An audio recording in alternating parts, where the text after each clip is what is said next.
தமிழ் சினிமாவின் முன்னணி நடிகரா இருக்கிறது மட்டும் இல்லாம கார் பந்தயத்திலும் தனக்கென ஒரு இடத்தை நடிகர் அஜித் குமார் இப்போ ஏற்படுத்தி வராரு.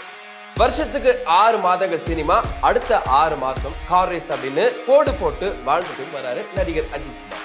போன வருஷம் அவர் தொடங்கிய அஜித் குமார் ரேசிங் என்ற கார் ரேசிங் நிறுவனம் இப்போ உலகளாவிய ரேசிங் போட்டிகளில் பங்கேற்று வெற்றிகளை பதிவு செய்து துபாயில் நடந்த 24 மணி நேரம் என்டூரன்ஸ் ரேஸ் மற்றும் இத்தாலியின் முகெல்லோ 12H ரேஸ்ல சிறப்பா பங்கேற்ற இந்த நிறுவனம் போர்ச்சுகல், பெல்ஜியம் போன்ற நாடுகள்ல நடத்தி வர போட்டிகள்லையும் இப்போ பங்கேற்று வந்திருக்கு.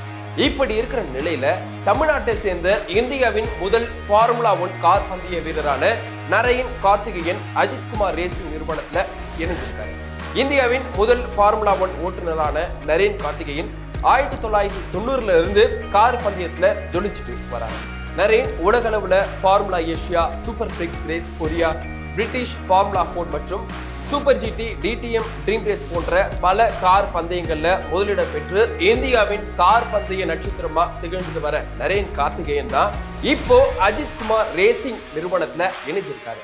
இது தொடர்பா நடிகர் அஜித் குமார் தனது மகிழ்ச்சியை வெளிப்படுத்தியது மட்டும் இல்லாம நரேன் போன்ற திறமையான ஒருவர் நம்ம அணியில இணைவது பெருமை அளிக்குது அப்படின்னும் அவருடன் பந்தயத்துல பங்கேற்பது என் வாழ்க்கையில முக்கியமான தருணமா இருக்கும் அப்படின்னு நடிகர் அஜித் குமார் சொல்லியிருக்கார்.